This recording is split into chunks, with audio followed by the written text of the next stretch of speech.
Hello friends, my name is doctor Rajkumar Sahu. Friends, आज हम बात करेंगे चिकनगुनिया के बारे में। Chikungunya becomes critical global health concern. So chikungunya mostly affect करता है हमारे हैंड्स के जॉइंट्स पे, रिस्ट में, इंटरफेरेंजियल, इंटरकार्पल, मेटाकार्पल जॉइंट्स और ankle and wrist and shoulder.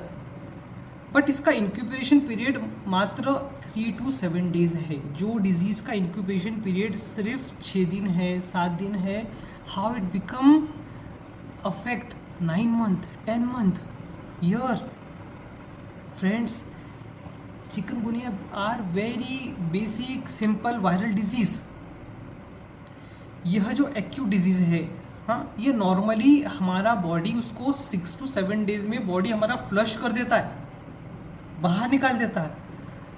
But whenever जब हमारा रोग प्रतिकारक शक्ति लो हो जाता है और यह वायरस अगर रेप्लिकेट करे, ये म्यूटेट करे, इसके जेनेटिक स्ट्रक्चर में अगर म्यूटेशन आ जाए तो यह वायरस क्रॉनिक डिजीज में कन्वर्ट हो जाता है। जब आपका रोग प्रतिकारक शक्ति कम होता है तो जब आपकी रोग प्रतिकारक शक्ति डाउन हो जाती है, तब हमारी बॉडी इसको अलाउ करती है टू रिमेन फर्दर। इसको फ्लश नहीं कर पाती, इसको बाहर नहीं निकाल पाती। लेंसेट स्टडी का यह अध्ययन है कि जब कोई भी एक्यूट वायरल डिजीज़ हमारे बॉडी में बहुत लंबे समय तक रहे तो इट बिकम डायनामिकली पोटेंशियल, वो उसका पावर डायनामिकली बहुत हाई हो जाता है।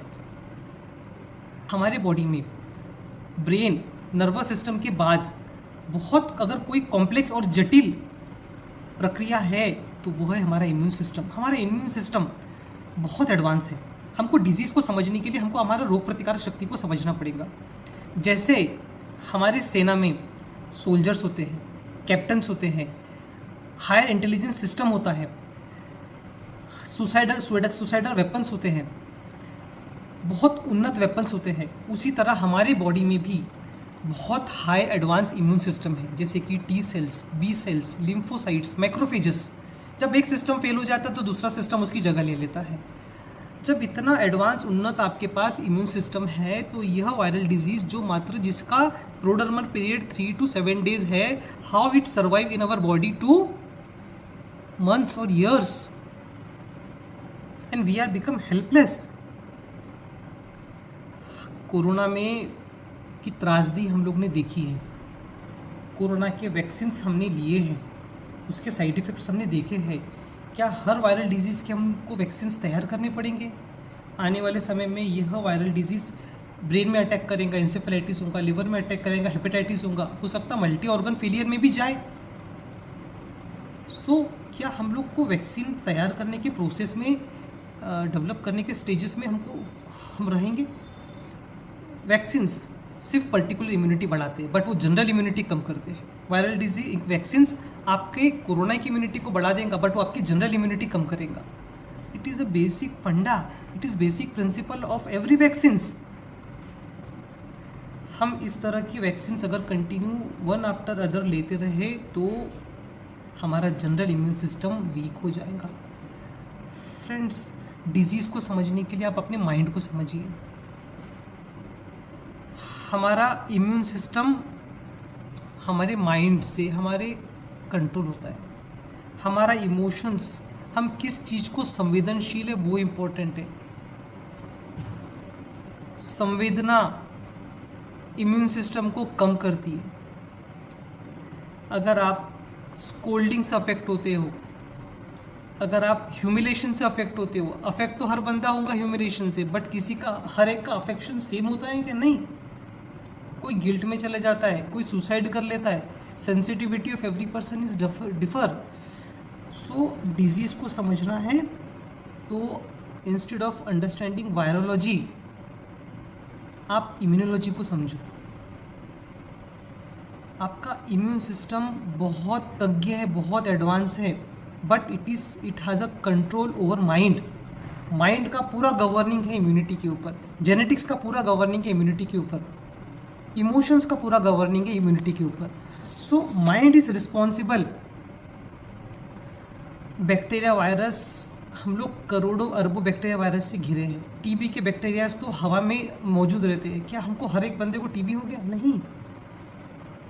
अगर आपका रोग प्रतिकारक शक्ति कम है, आपका विल पावर कम है, जो सोल्जर -20 डिग्री में रहकर +50 डिग्री में रह के ही नॉट अफेक्टिंग एनी डिजीज़, और हम लोग सिर्फ पानी चेंज हो गया, बिस्लरी का पानी नहीं पिया और हमको डिजीज़ हो गया, हु इज़ रिस्पॉन्सिबल? जो बंदा कचरे में खाना उठा के खाता है, गंदा पानी पीता है, उसका विटामिन डी, उसका इम्यून सिस्टम हमसे बहुत अच्छा है।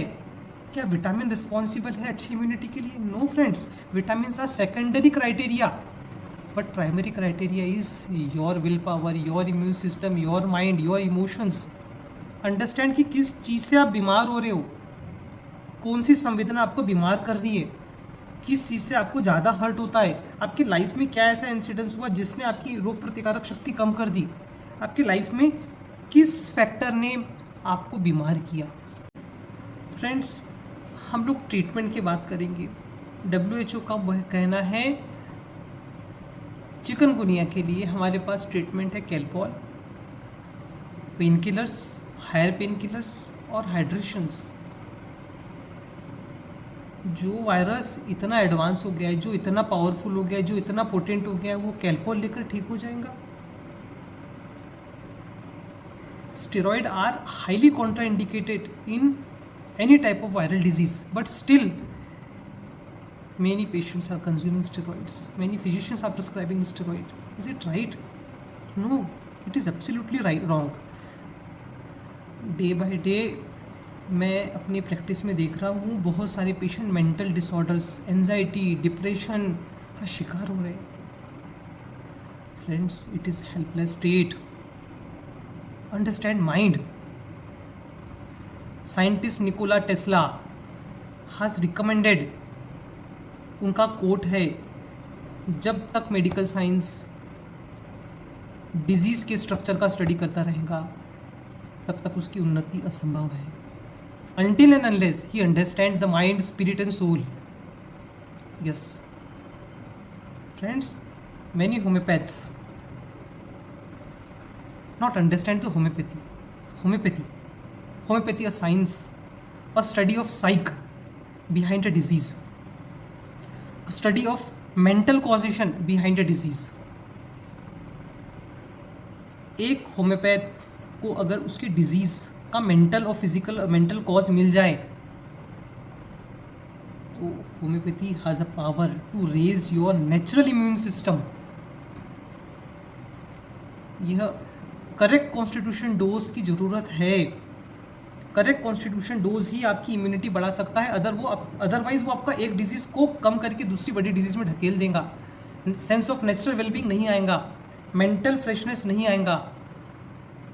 Homeopathy has a power to raise your natural immune system, but condition you will get a correct constitution dose.